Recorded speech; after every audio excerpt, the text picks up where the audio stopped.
y 20 de Primera de Corintios 6.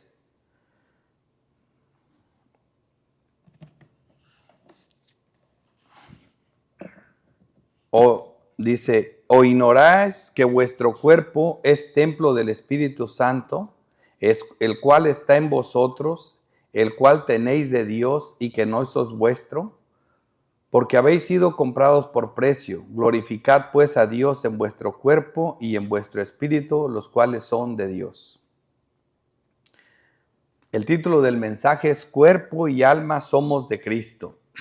La Biblia, como ya saben, siendo expositiva, venimos viendo en el libro de Primera de Corintios, los corintios con bastantes problemas y el apóstol Pablo tratando de edificar a la iglesia con la palabra del Señor para que no sigan cometiendo los mismos pecados. Vemos que están divididos, creyendo que uno es de Pedro, otro es de Pablo, otro es de Apolo. Vemos también inmadurez en la iglesia y se acaba de tratar el tema más importante, el tema de adulterio, de fornicación, de impurezas sexuales. Entonces, vemos este texto que estamos viendo aquí, es un texto muy poderoso, es un texto tan poderoso cuando lo conectamos con las Escrituras, que es como el antídoto contra el peor de los pecados que un creyente puede cometer, que es el adulterio, para un creyente o la fornicación. Estoy hablando para un creyente, para un incrédulo no es, pero para un creyente es el peor de todos. Miren, ¿cómo está la situación con el conocimiento? Miren, les voy a poner un ejemplo antes de comenzar.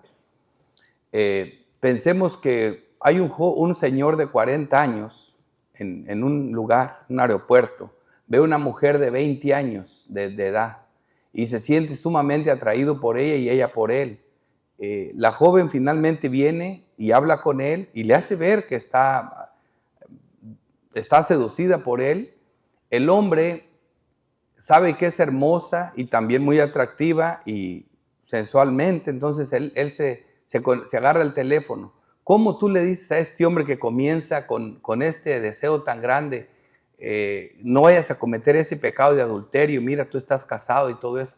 Tú le puedes decir eso es pecado, le puedes decir no te conviene, vas a dejar a tu esposa, pero si se está siendo tan atraído por esa persona, ¿existen palabras que lo puedan hacer desistir? Es muy difícil, ¿verdad? Pero entonces este texto, hermanos, Pablo trae argumentos teológicos poderosos para frenar el pecado, pero de una manera grande, tan grandes como si le dijeras a ese hombre, ¿sabes por qué no puedes tener nada que ver con esa joven? Porque cuando tú tenías 20 años, tú le engendraste y es tu propia hija. Con eso se quedaría frío. Inmediatamente cambiaría todo lo que tiene sobre de ella. Así equivalen estas palabras que estamos viendo aquí. Porque habéis sido comprados por precio, no somos nuestros. Glorificad pues a Dios en vuestro cuerpo y en vuestro espíritu, los cuales le pertenecen. Cuando se desarrolle este tema y veamos realmente quiénes somos nosotros y por qué no deberíamos de pecar y especialmente cometer adulterio, les aseguro que va a ser el mejor antídoto contra este pecado, lejos de estar sermoneando a la persona, no hagas esto, no toques, no veas, no esto. Van a ver la diferencia. Por eso, como introducción, vamos a ver la garantía de que somos nacidos de Dios, de que no practicamos el pecado, de que el diablo no nos toca y que viviremos con Dios eternamente. Es que Dios está en nosotros por medio de su Santo Espíritu, tal como lo prometió. En Deuteronomios 36, Dios le decía, Dios promete que circuncidará el Jehová tu Dios tu corazón, el corazón de su pueblo, el corazón del hombre. El corazón de tu descendencia, ¿para qué? Para que ames a Jehová tu Dios con todo tu corazón, con toda tu alma, a fin de que vivas. Dios promete hacer alguna circuncisión en el corazón. Parece no tener sentido, pero Romanos viene y te dice la palabra doctrinal que significaba esa circuncisión, Romanos 2:29. Sino que es judío el que lo es en el interior y la circuncisión es la del corazón, en espíritu, no en letra. O sea que la circuncisión que iba a ser la de Dios iba a ser espiritual. Nos iba a dar un corazón para que lo amemos. Un corazón para amar al Señor, como también lo prometió por medio del profeta Jeremías en el 38 dice, y me serán por pueblo y yo seré a ellos por Dios, dice, y les daré un corazón y un camino. Sabemos que el mismo Jesucristo es ese camino. Dice, para que me teman perpetuamente. Es una garantía lo que iba a hacer Dios, de que un creyente lo iba a amar siempre. Dios estaba asegurando de que siempre lo amáramos todo el tiempo. Versículo 40 dice, y haré con ellos pacto eterno, que no me volvería atrás de hacerles bien, y pondré mi temor en el corazón de ellos, para que no se aparten de mí. O sea, cuando Dios pone el temor en el corazón para ir contra el pecado, es algo que Dios hace. Es una circuncisión que hace nosotros. Ahora sí, y ya aquí en el cumplimiento de los tiempos vemos esta promesa cumplida. La simiente que fue engendrada nació. En 1 de Juan 5:18 dice, sabemos que todo aquel que ha nacido de Dios, todo aquel que es creyente, que ha nacido de Dios, no practica el pecado. ¿Qué razón es tan poderosa para que no practique el pecado? No que nunca peque, sino que no lo practique. Dice, pues aquel que fue engendrado por Dios le guarda y el maligno no le toca. O sea que la razón está en Dios, en lo que Dios hizo con nosotros. Por eso es seguro en los creyentes. Lo vemos, aquí vamos a tener un texto, y esto estoy introduciendo el tema de hoy. El texto que voy a apoyar este mensaje es el texto que me va a ayudar más a que entiendan por qué realmente nosotros no practicamos el pecado como creyentes, y principalmente el del adulterio. Primero de Juan 3:9 dice, todo aquel que es nacido de Dios no practica el pecado. Estas palabras son palabras de Dios, y es las mismas escrituras. No practica el pecado, hermano, Dios no miente. Y dice, ¿por qué? Porque la simiente de Dios permanece en él, y el maligno, dice, y no puede pecar porque es nacido de Dios. O sea, la razón es porque es nacido de Dios, porque la simiente de Dios permanece en él, la simiente es Cristo, o sea, porque Cristo está en nosotros. Esa es una razón importante, y aquí solo es una introducción de un tema que se va a desarrollar, y ahí vamos a ver lo grandioso, los argumentos teológicos que trae el apóstol Pablo para no pecar con este cuerpo.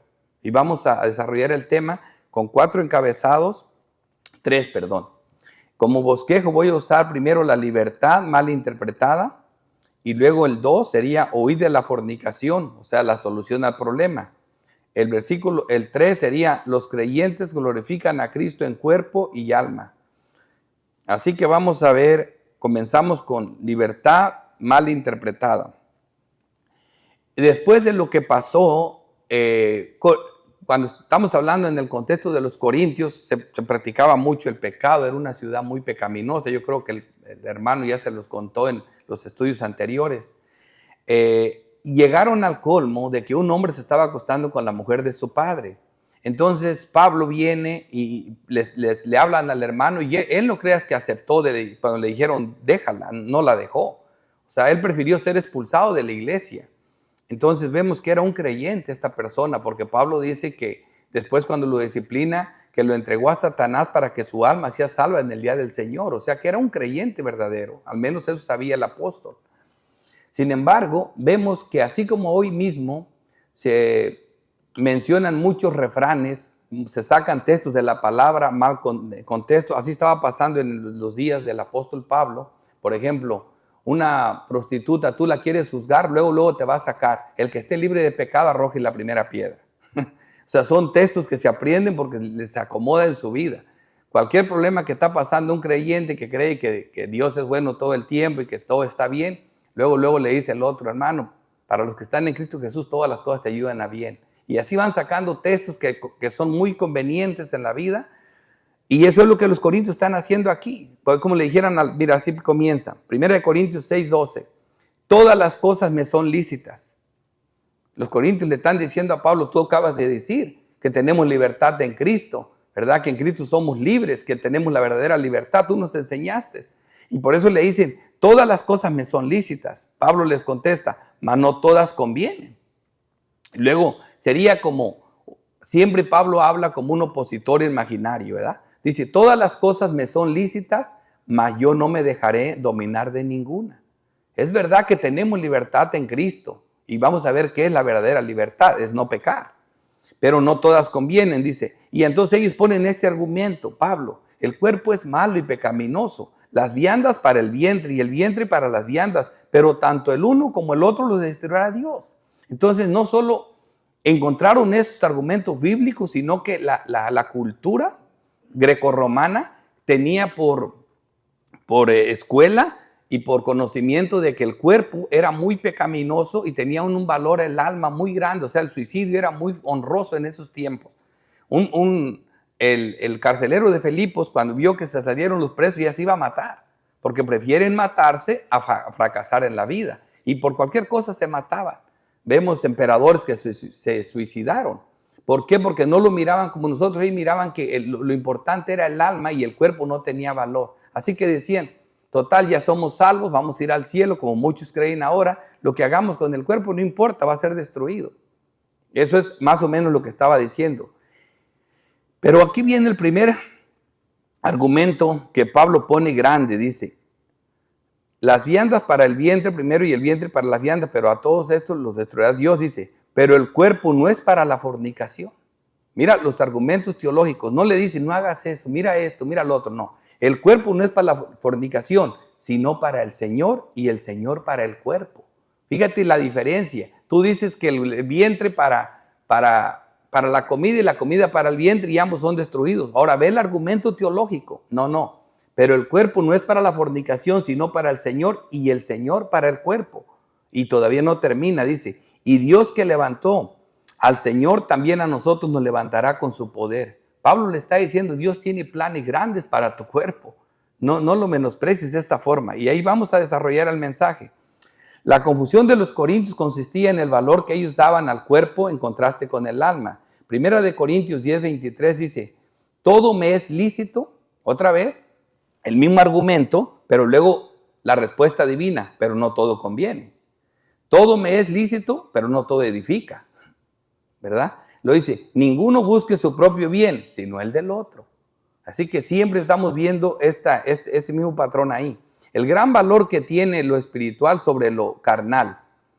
Queda más que claro que este texto no es una licencia para pecar. Veamos unos ejemplos de cuando lo lícito se convierte en pecado. Por ejemplo, cuando tú ves los evangelios que deben de ser, que están ilustrando a las epístolas los deben de interpretar, vemos este texto que va a parecer raro, pero miren lo que dice Lucas 17:26.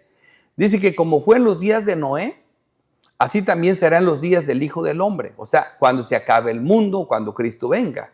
¿Y qué hacía la gente? ¿Qué eran los pecados que cometía? Dice, comían, bebían, se casaban y se daban en casamiento. Dice uno, por eso, bueno, eso es lo que dice aquí.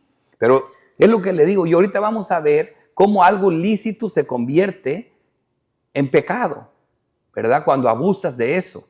Dice, hasta el día en que entró Noé en el arca, vino el diluvio y los destruyó a todos. Vemos dos destrucciones masivas, eso es lo que ocurrió en Sodoma y Gomorra.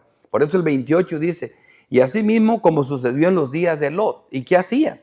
Comían, bebían, compraban, vendían, plantaban, edificaban.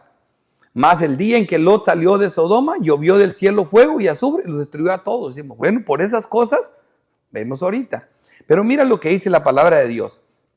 Dice que así será el día de que el Hijo del Hombre se manifieste. ¿Qué va a estar haciendo la gente? Entregada al mundo.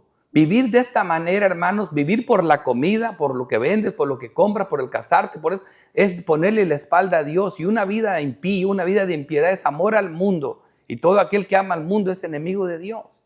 Así que no parece fácil, pero mira lo que la misma Biblia dice. Ahora esta clase de cosas lícitas cuando se hacen sin temor en cuanto a Dios se convierten en un puente inicial para una corriente malvada de toda clase de pecados. Veamos lo que realmente estaba detrás de estas cosas, tanto con el pueblo antiluviano como con los de Sodoma y Gomorra. Ezequiel 16:49. He aquí esta fue la maldad de Sodoma, tu hermana. Sodoma, dice, ¿qué es lo que hacía? Comía, vendía, no, soberbia. O sea, el comprar, el vender, todas esas cosas, la riqueza la hizo soberbia. Y dice, comían, bebían, saciedad de pan. O sea, ¿a dónde lo lleva? No es malo comer, pero abusar de la comida y de la bebida te convierte en borracho o en un glotón. Saciedad de pan. Dice, y abundancia de ociosidad tuvieron ella y sus hijas. El estar bien económicamente los volvió ociosos, y la ociosidad es hermana del pecado, lo mismo que le pasó a David. Y no fortaleció la mano del afligido y del menesteroso, o sea, se volvieron insensibles, no amaban al hermano. Y se llenaron de soberbia e hicieron abominación delante de mí, y cuando lo vi las quité, o sea, las eliminé. Abominaciones, pecados sexuales, pero horribles, como el lesbianismo y el homosexualismo. Y también Judas nos dice qué estaba pasando con ellas, dice, con el mundo antiluviano, Judas 1:5. Mas quiero recordaros, ya que una vez lo habéis sabido, que el Señor, habiendo salvado al pueblo, sacándolo de Egipto, después destruyó a los que no creyeron, y a los ángeles que no guardaron su dignidad, sino que abandonaron su propia morada, los ha guardado bajo oscuridad de prisiones eternas para juicio del gran día. Dice, y como Sodoma y Gomorra, practicando los mismos pecados del pueblo antediluviano, dice, y las ciudades vecinas, los cuales de la misma manera que aquellos que, ¿quiénes son? Los del pueblo antediluviano, en tiempos de Noé, habiendo fornicado e ido en pos de vicios contra naturaleza, contra carnes extrañas, hombres con hombres, mujeres con mujeres, fueron puestos por ejemplo del sufrimiento y del castigo del fuego eterno. No obstante, de la misma manera también estos soñadores, ahora en este tiempo, mancillan la carne. Así que los pecados sexuales son horriblemente feroces, y todo comienzan con cosas lícitas, con no tomar en cuenta a Dios, con vivir una vida impíamente. Así que la realidad bíblica del cuerpo y el alma en cuanto a la libertad cristiana, ¿qué realmente es libertad? Juan 8:34 dice Jesús, les respondió, de cierto os digo que todo aquel que hace pecado, esclavo es del pecado. Ellos siempre presumían que eran hijos de Abraham y que nunca habían sido esclavos. Jesucristo les dice, no, si ustedes pecan, son esclavos del pecado. Romanos 6:16 lo ve de esta manera, dice, ¿no sabéis que si sois sometidos a alguien como esclavos para obedecer, sois esclavos de aquel a quien obedecéis, sea del pecado para muerte o sea de la obediencia para justicia? Al final no hay libertad, o somos siervos de Cristo o somos esclavos de Satanás y del pecado. Versículo 18 dice, y libertados del pecado venisteis a ser siervos de la justicia, mas ahora que habéis sido libertados del pecado y hechos siervos de Dios, tened por vuestro fruto la santificación y como fin la vida eterna. O sea, siendo esclavos de Dios es que somos verdaderamente libres, verdaderamente santificados y verdaderamente vamos a perdurar hasta la vida eterna. Así que por último, mira cómo lo explica la doctrina Gálatas 5:13, porque vosotros, hermanos, a libertad fuisteis llamados. Es cuentas que este texto estaba diciendo a lo que los corintios pensaban.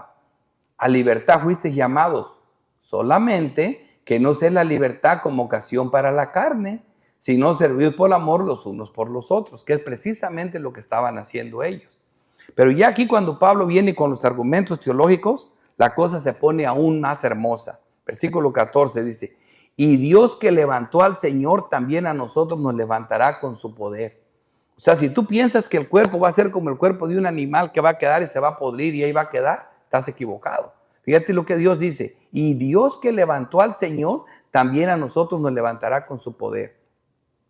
Los planes que Dios tiene para con nuestro cuerpo son los mismos que tuvo con Cristo. Tampoco nosotros nos quedaremos en la tumba para siempre. Veamos este argumento teológico que trae Pablo para probar una vez más el gran valor que también Dios da al cuerpo. Por ejemplo, en el Salmo 16 vemos lo que estamos viendo aquí en Hechos 2. Dice, porque no dejarás mi alma en el Hades, ni permitirás que tu santo vea corrupción. Dios tiene planes para el cuerpo, se lo dijo a David, y esos también son para nosotros. Viendo antes, dice, habló de la resurrección de Cristo, que su alma no fue dejada en el Hades, ni su carne vio corrupción. Y entonces podíamos decir, pero eso es a Cristo. Nosotros somos, al igual que Cristo, vamos a tener los mismos planes. Es lo que está diciendo el texto. Y Dios que levantó al Señor, también a nosotros nos levantará. A ese argumento está yendo Pablo. Y míralo más claro. Esto mismo nos dice Pablo en prosa clara, con planes que tiene con nosotros, con nuestros cuerpos. O sea, ahora vamos a ver qué pasaría con nosotros, hermanos. Y ya sabemos que si moremos, tenemos promesas de resurrección. Entonces, Pablo en 1 Tesalonicenses 4 nos dice claro cuál va a ser el fin de nuestros cuerpos. Aún si Cristo viniera y no moremos, ¿qué sucederá con nosotros? Para que vean los planes que Dios tiene con el cuerpo. Ese es el primer argumento teológico que vemos ahí. 1 Tesalonicenses 4:15 dice, por lo cual os decimos en palabras del Señor, hermano, esta es palabra del Señor, argumentos teológicos, no razonamientos humanos, que nosotros que vivemos, que habremos quedado hasta la venida del Señor, no procederemos a los que durmieron. O sea, los que durmieron aquí van a estar, o sea, con su cuerpo glorificado. Pero mira, dice, porque el Señor mismo, con voz de mando, con voz de arcángel y con voz de trompeta, descenderá del cielo. Y los muertos en Cristo resucitarán primero. Pero ¿qué pasa con ustedes y con nosotros si estamos en ese tiempo? Dice, luego nosotros los que vivimos, los que hayamos quedado, seremos arrebatados juntamente con ellos en las nubes para recibir al Señor en el aire y así estaremos para siempre con el Señor. Y como lo dice Corintios, dice que esto corruptible será transformado, seremos transformados en un instante, en un abrir y cerrar de ojos.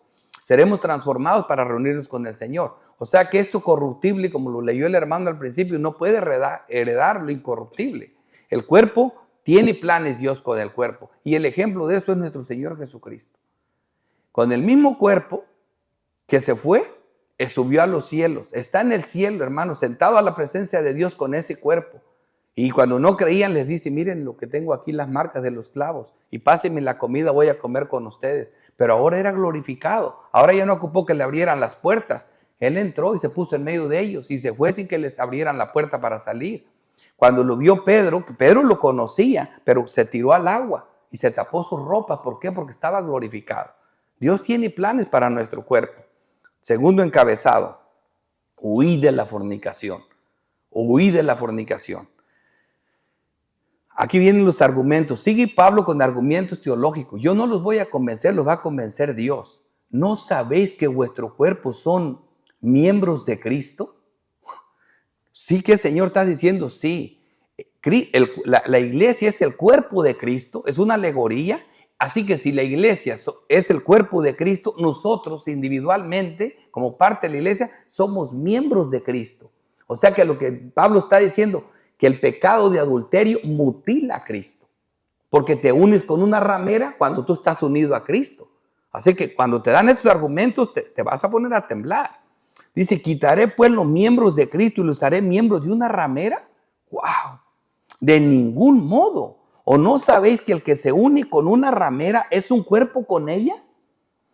Dice, porque dice, los dos eran una sola carne. Esa palabra de Dios. Los dos eran una carne. Eso te pasa con tu esposa, pero también te pasa con cualquiera que te acuestes. Pero el que se une al Señor, un espíritu es con Él. Tenemos una unión con Cristo, así que parece que la fornicación ni tiene sentido y teológicamente, cuando lo sabes, te tienes que sorprender. Veamos los argumentos teológicos tan grandes que nos da Pablo para no hacer el cuerpo como nos da la gana. En este texto vemos el cuerpo de creyente como el templo de Dios. 1 Corintios 3:16. No sabéis, segundo argumento, ya vimos que somos miembros de su cuerpo y ahora dice, ¿no sabéis que sois templo de Dios? O sea, nosotros generales, todos somos templo de Dios, de la parte del templo de Dios universal. Dice, y que el Espíritu de Dios mora en vosotros.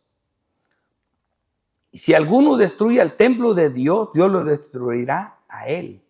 Porque el templo de Dios, el cual sois vosotros, santo es. Segundo argumento es que realmente cuando un hombre, un creyente, se acuesta con una ramera, ¿sabes qué está haciendo? Está destruyendo el cuerpo de Dios y va a ser destruido por Dios.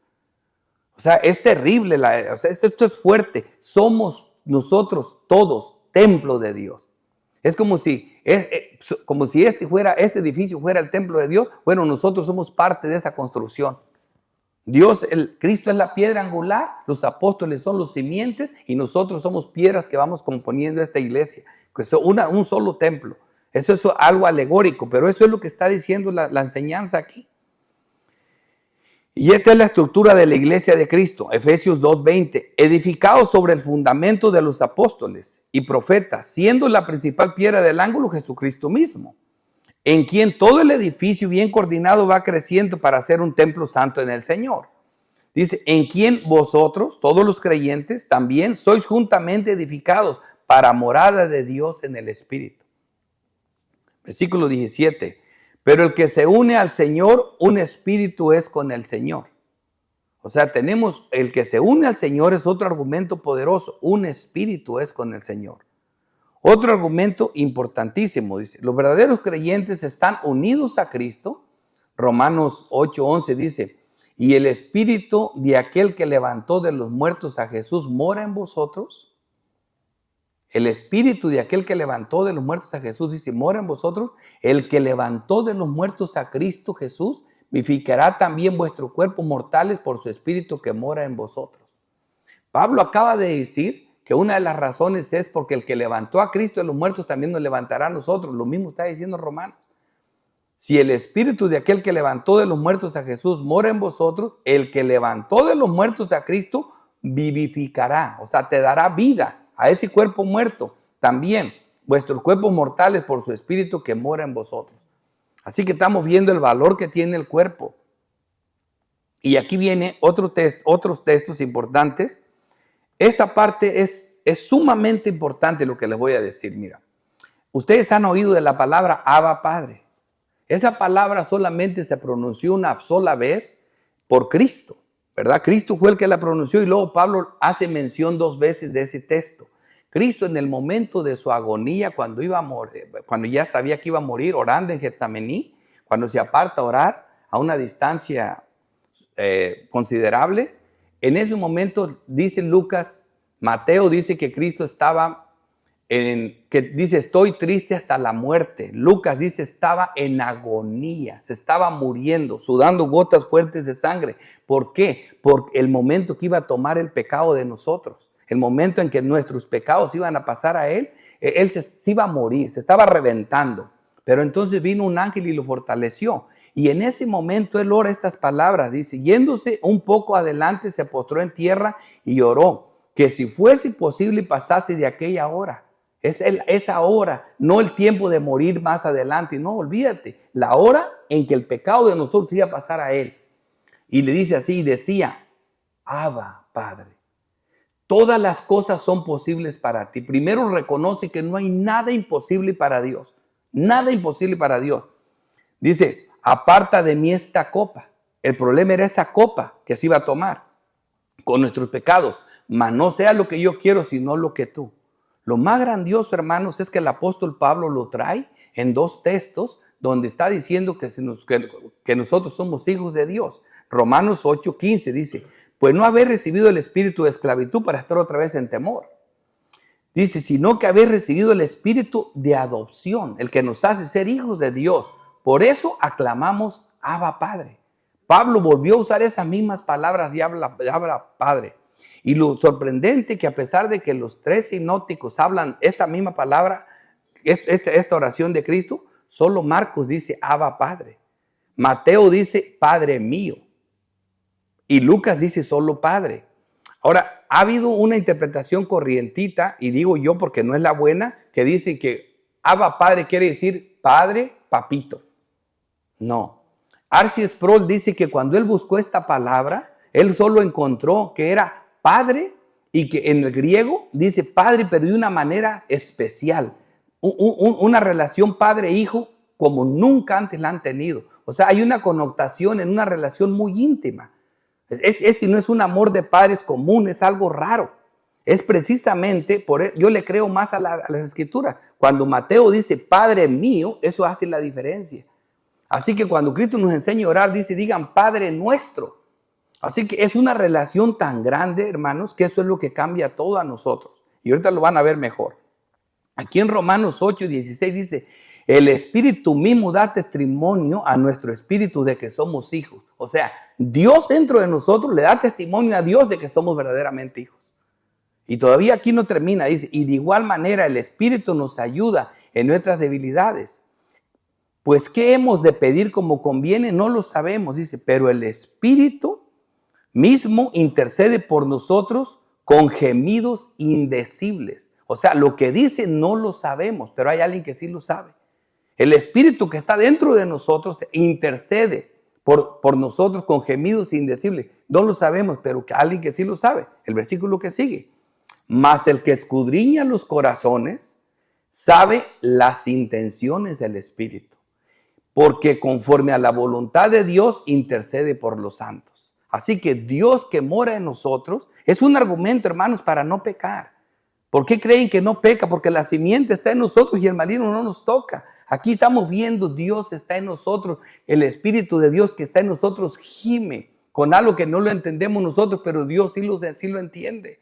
Y esa es la garantía de un verdadero creyente. Como ven, es tan importante entender quién es nuestro cuerpo, es el tabernáculo del Espíritu Santo. Y Pablo, a base de argumentos, te está trayendo esto para que no pequemos. Versículo 18, huid de la fornicación. Cualquier otro pecado que el hombre comete está fuera del cuerpo. O sea, para que un creyente este es el peor.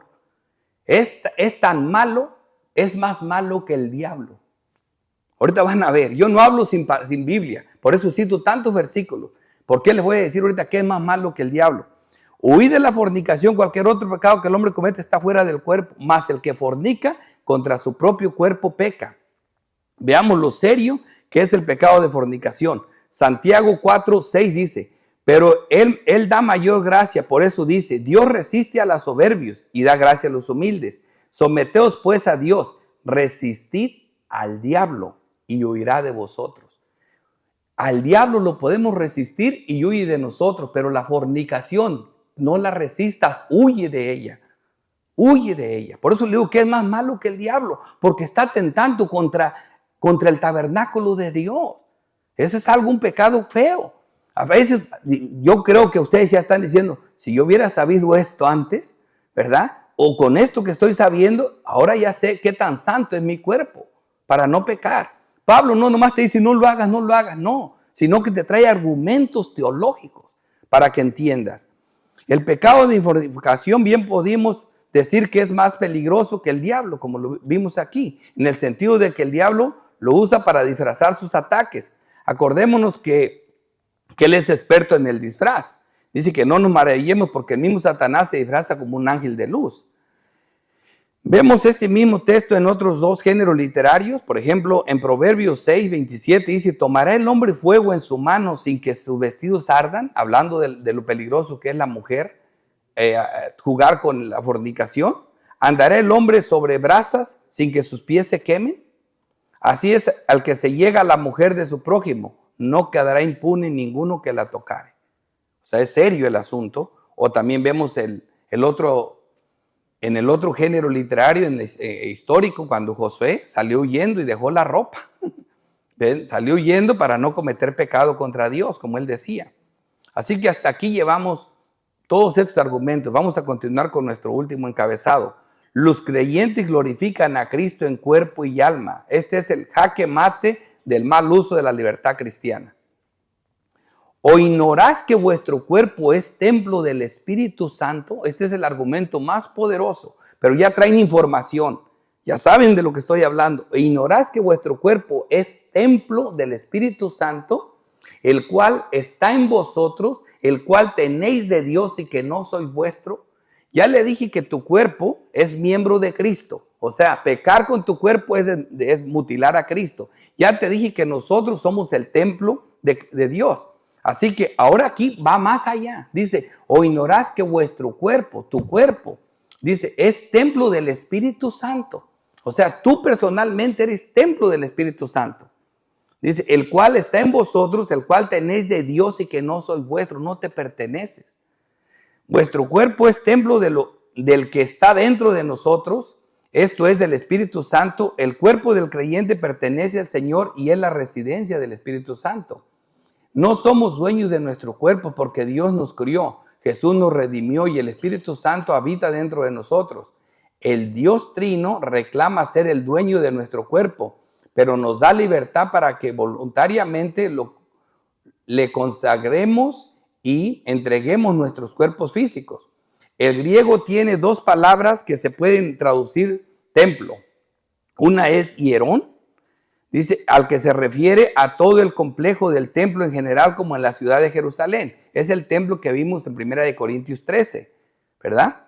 1 de Corintios 13, 1 de Corintios 3, ¿verdad? Vimos que somos el templo de Dios en general, pero la segunda palabra es naos, que es la que está viendo ahorita. Naos, que dice, que apunta al edificio del templo mismo, el cual tiene el lugar santo y el santísimo. En este versículo se usa naos. Naos, el versículo que estoy leyendo, dice, porque habéis sido, vuelvo a leerlo, dice, o ignorás que vuestro cuerpo, ya no todos ustedes, sino cada uno de ustedes es templo del Espíritu Santo. Dice, porque habéis sido comprados por precio, glorificad pues a Dios en vuestro cuerpo y en vuestro espíritu, los cuales son de Dios. O sea, no solo en el alma como los corintios creían, el alma es la pura, el cuerpo es malo, no. Cuerpo y alma somos de Cristo, como lo decía nuestro texto. El Catecismo Menor de Westminster plantea esta pregunta. ¿Cuál es el propósito principal del hombre? A lo que responde, glorificar a Dios y gozar de Él para siempre. 1 de Corintios 10, 31 dice, si pues coméis o bebéis o hacéis otra cosa, hacedlo todo para la gloria de Dios. Somos el tabernáculo de Dios. 2 de Corintios 5:1 dice, porque sabéis que si nuestra morada terrestre, este tabernáculo, se deshiciera, tenemos de Dios un edificio, una casa no hecha a manos, eterna en los cielos. O sea, mientras estemos en este cuerpo, hermanos, somos portadores del Espíritu Santo. Juan 14:17 dice, el Espíritu de verdad, el cual el mundo no puede recibir porque no le ve. O sea, esto no es para cualquiera. Solo los creyentes ni le conocen, pero vosotros le conocéis porque mora con vosotros y estará en vosotros. En vosotros. Así que estoy acudiendo a las Escrituras para convencerlos de la importancia de no pecar contra el cuerpo. Y este es el peor pecado. Respondió Jesús y le dijo, el que me ama, mi palabra guardará, mi Padre le amará. Oigan esto, vendremos a Él. ¿Quién es? Jesús y su Padre.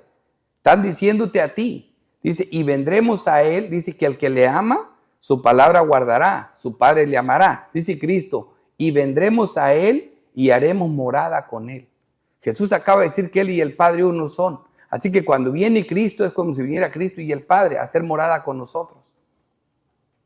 Así que solo siendo guiados por las palabras de las Escrituras, que son donde nos guía el Espíritu Santo, comprenderemos hasta dónde llega nuestra libertad, no usando argumentos de hombres o versículos sacados fuera de contexto.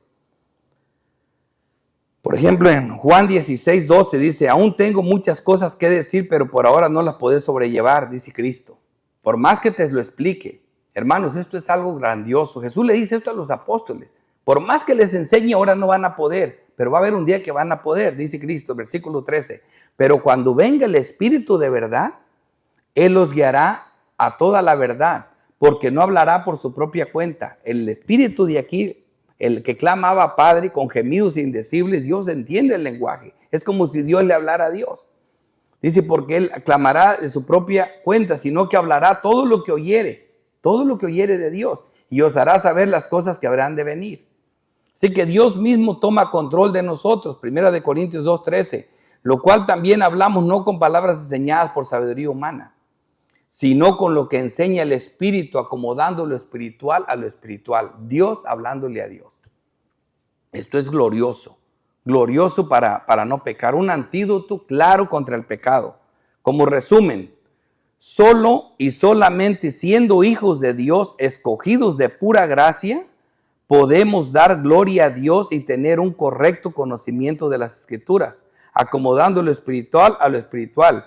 Dios hablándole a Dios, como ya lo vimos, Cristo clama dentro de nosotros, Gálatas 4:6, y por cuanto sois hijos, Dios envió a vosotros, a vuestros corazones, el espíritu de su Hijo, el cual clama, Abba, Padre. O sea, por cuanto somos hijos, Dios manda el espíritu de su Hijo. ¿Quién fue el que clamó Abba, Padre? Fue Cristo. En una relación que siempre dice, yo sé que siempre me escuchas y todo es posible para ti. Hasta aquí vemos los argumentos tan importantes, pero todavía les voy a explicar algo más. Por ejemplo, vemos nosotros, lo hemos visto mucho, que muchas veces, bueno, a lo mejor ustedes no lo han escuchado mucho, pero yo lo he escuchado mucho, que dicen los hombres, dicen, mira, todos nosotros pecamos y el pecado que más cometemos es que no podemos amar a Dios con todo nuestro corazón, con toda nuestra alma y con todas nuestras fuerzas. Entonces, la mayoría de la gente que yo conozco y en la Reforma, presbiterianos, bautistas, dicen esto, que teológicamente es incorrecto.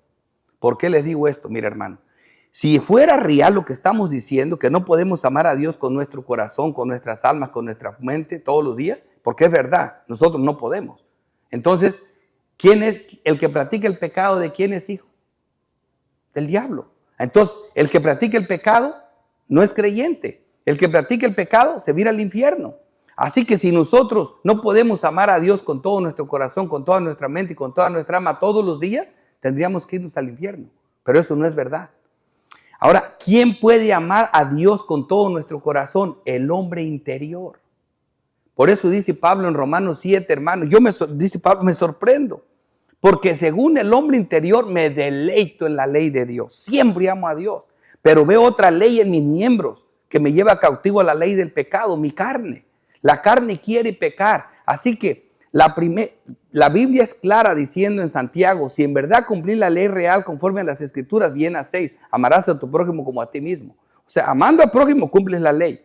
Gálatas 5:14 dice lo mismo, porque toda la ley en una sola palabra se cumple, amarás a tu prójimo como a ti mismo. Romanos 13, versículo 8 dice, no debas nada a nadie, sino el amar los unos a los otros, porque con eso cumples toda la ley.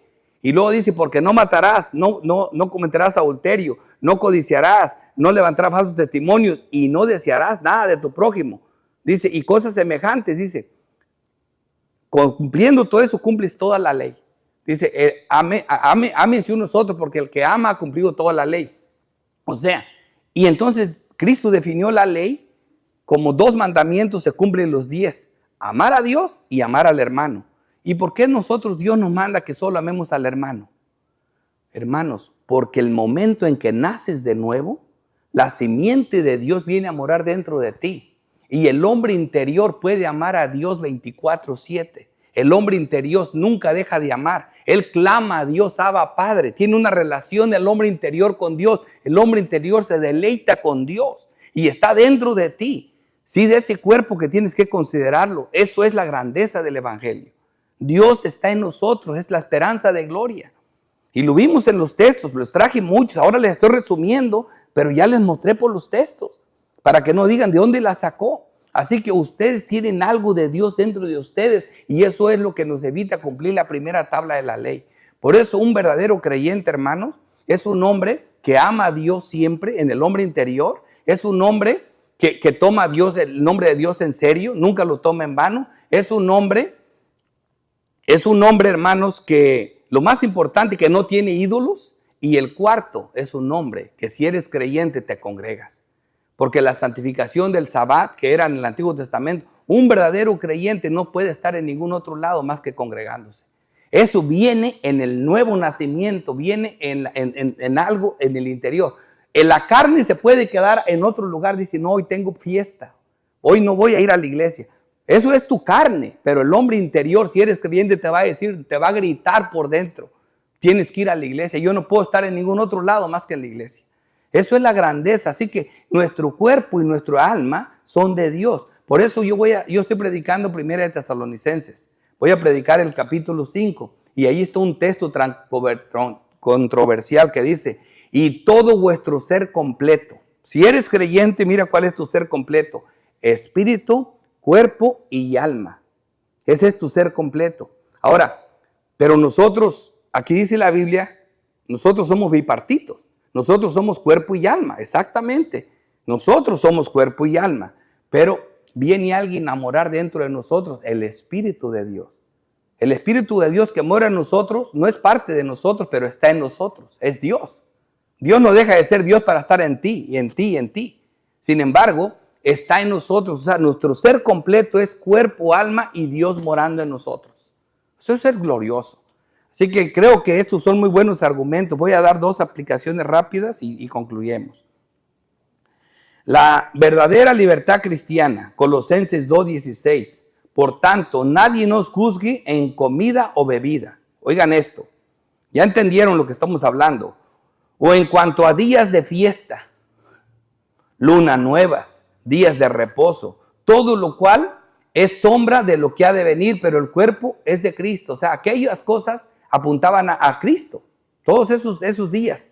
Dice, nadie nos prive de vuestro premio, afectuando humildad, porque según se creen muy humildes, oculto a los ángeles, entrometiéndose en lo que no han visto, vanamente hinchados por su propia mente carnal, o no haciéndose de la cabeza en virtud de quien todo el cuerpo nutriéndose y uniéndose por los coyunturas y ligamentos crece en el crecimiento que da Dios. Oigan esto, pues si habéis muerto con Cristo en cuanto a los rudimientos del mundo, ¿por qué como si vivéis en el mundo os sometéis a preceptos tales como no manejes, ni gustes, aún no toques, a conformidad de mandamientos y doctrinas de hombre? Cosas que todas se destruyen con el uso. Tales cosas tienen a la verdad cierta reputación de sabiduría, oculto voluntario, en humildad o en duro trato del cuerpo, pero no tienen valor alguno contra los apetitos de la carne. Pero el argumento teológico que te traje es poderoso. Estas cosas, ¿sabes cómo le llama a la Biblia? Doctrina de demonios. Aquí le dice doctrina de hombres, pero mira lo que dice. Veamos 1 de Timoteo 4:1, porque yo hablo con la Biblia. Dice, pero el Espíritu dice claramente que en los postreros tiempos algunos apostatarán de la fe. Y les encanta, hermanos, y están acostumbrados, me llegan a la iglesia y lo primero que me preguntan, pastor, ¿y aquí cuáles son las reglas? Le digo, siéntate y escucha la palabra. Es la única regla. Aquí nada de que no esto, no lo otro, no lo otro. Yo no hablo así. Los argumentos teológicos los da la Biblia y la Biblia es la que te lleva a no pecar. No estas cosas, no toques, no gustes, no esto, no lo otro. Mira lo que dice aquí. Dice, escuchando a dos espíritus, dice, pero el Espíritu dice claramente que en los postreros tiempos algunos apostatarán de la fe, escuchando a espíritus engañadores y a doctrinas de demonios. Doctrinas de demonios, fíjate cuáles son. Por la hipocresía de mentirosos que teniendo cauterizada la conciencia, dice, prohibirán casarse. Oigan eso, esa es doctrina de demonios. Y mandarán abstenerse de alimentos que Dios crió para que con acción de gracias participemos de ellos los creyentes y los que han conocido a la verdad. Porque todo lo que Dios crió es bueno y nada es de desechar si se toma con acción de gracias. ¿Ves? Así que, ¿dónde queda todo eso? ¿Para qué le ponemos reglas? Velos, la palabra, el conocimiento, como lo dije al principio. Cuando el hombre supo que era su hija, no hubo más argumentos que lo pararan. La mirada de él se avergonzó y jamás la volvió a ver de otra manera. Toda su lujuria se humedeció, se paró. ¿Sí me entienden? Así, con esto, hermanos, ¿a poco no sentimos igual? Como si nos cayera agua. No sabía que mi cuerpo es tan importante. Segunda aplicación. Huid de la fornicación y cualquier otro pecado como conviene a santos, hermanos. Con esto no se juega. Efesios 5:3 dice, pero fornicación y toda inmundicia y avaricia, ni aun se nombre entre vosotros como conviene a santos. Es tan seria que entre los santos ni siquiera se debe de nombrar esas cosas. Fíjate lo serio que es el pecado de fornicación. Ya lo vimos todo, es una aplicación nada más. Y por último, dice, tercera aplicación. Como tercera aplicación voy a plantear esta pregunta. A la luz de los argumentos teológicos que hemos visto y que leeremos, ¿nos quedan ganas de pecar con el cuerpo o menospreciarlo? Fíjate, 1 de Pedro 2:5 dice, vosotros también como piedras vivas, lo que conocimos ya, sed edificados como casa espiritual y sacerdocio santo. Ya vimos esa alegoría. Para ofrecer sacrificios espirituales aceptables a Dios por medio de Jesucristo, por medio de lo que está dentro de nosotros.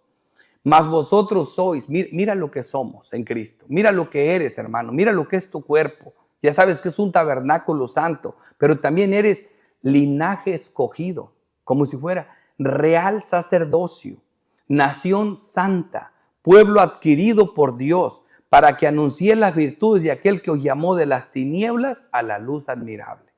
¿Ves qué glorioso? Versículo 11 dice, amados, yo ruego como a extranjeros y peregrinos, no reglas y reglas, ruego, dice, que os sostengáis de los deseos carnales que batallan contra el alma. ¿Ves? Batallan contra el alma. La carne quiere pecar, pero adentro hay alguien que clama por nosotros, que gime con nosotros y que no nos deja pecar. La simiente de Dios que está en nosotros. Y por último, un llamado al incrédulo. Concluyo con estas afirmaciones bíblicas. Todos los seres humanos que habitan este planeta Tierra somos seres espirituales. Todos tenemos una composición de cuerpo y alma. La pregunta es, ¿a cuál espíritu perteneces? La declaración de primera de Juan 4:4 dice, hijitos, vosotros sois de Dios. ¿Y qué pasa con el resto? Dice, y le habéis vencido. Somos de Dios y le habéis vencido. ¿Por qué razón? Porque mayor es el que está en vosotros que el que está en el mundo. Este texto te deja bien claro que no estamos solos. Ninguno, hermanos. Bien clarito está diciendo, vosotros sois de Dios y le habéis vencido. ¿Por qué? Porque mayor es el que está en vosotros que el que está en el mundo. Efesios 2 dice bien clarito, si vemos ese texto de Efesios 2:1, donde está diciendo que nosotros vivíamos en el mundo, dice que éramos conducidos bajo el príncipe de la potestad del aire, el espíritu que ahora opera en los hijos de desobediencia. O sea, nadie está solo. El diablo los controla. Dice opera como si los maneja. Y a nosotros, ¿quién nos maneja? A Dios. Por eso dice el texto clarito, no hay otros, todos somos espirituales. Satanás es espíritu, Dios es espíritu. Hijitos, vosotros sois de Dios y lo habéis vencido. La razón, porque mayor es el que está en vosotros que el que está en el mundo. Y les pongo un ejemplo rápido así. En el tiempo de Eliseo, de Eliseo, tenía Giezi, su siervo. Viene un ejército de Siria a arrestar a Eliseo. Pues eso, imagínate un ejército para un hombre. Por eso el siervo se puso preocupado, todo asustado. Y Eliseo, calmado, y le dice, ¿por qué estás así? Y entonces le pide a Dios, Señor, deja que mi criado vea lo que yo veo, para que no esté así. De pronto vio una montaña llena de caballos de fuego con ángeles.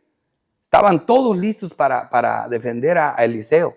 Pero, hermano, le dice lo mismo, dice, porque son más los que están con nosotros que los que están con ellos. También con el ejército asirio venían demonios, ángeles que venían con ellos a hacer el mal, pero eran malos que estaban con los siervos. Y es lo mismo que dice este texto. Y por último, dice la respuesta a la pregunta, Juan 8:43, porque no entendéis mi lenguaje, y nadie que no tenga el Espíritu le va a entender a Dios. Oigan esto, porque no podéis escuchar mi palabra. Vosotros sois de vuestro padre el diablo y los deseos de vuestro padre queréis hacer. Así que los creyentes, las ovejas de Cristo, oyen su voz, la reconocen, la siguen. Pero el que no la reconoce y el que no la entiende es del diablo. Y no hay duda. Así que vamos a rogar a Dios para que el que no cree le ruegue a Dios de todo corazón que venga a Cristo, que busque al Señor. Y Dios a nadie echa fuera. Vamos a terminar aquí. Padre Santo, Dios Todopoderoso, Creador del cielo y de la tierra, te damos gracias, oh Dios, por este amor tan grande, por darnos esta enseñanza, Señor, de quién somos en ti, de lo que somos en ti, Padre. Gracias por prevenirnos de pecados horribles y guardarnos de todo mal. Te damos gracias, Señor, por esta iglesia, por estos hermanos, que al mismo tiempo ruego que los guardes, Señor, que los llenes de tu conocimiento y que tu palabra se goce en ellos y puedan vivir a la luz de ella, Señor, y que puedan vivir apartados de todo pecado, porque tú los convenzas de pecado, Señor. Te damos gracias, Padre Santo, en el nombre glorioso de Cristo Jesús. Amén.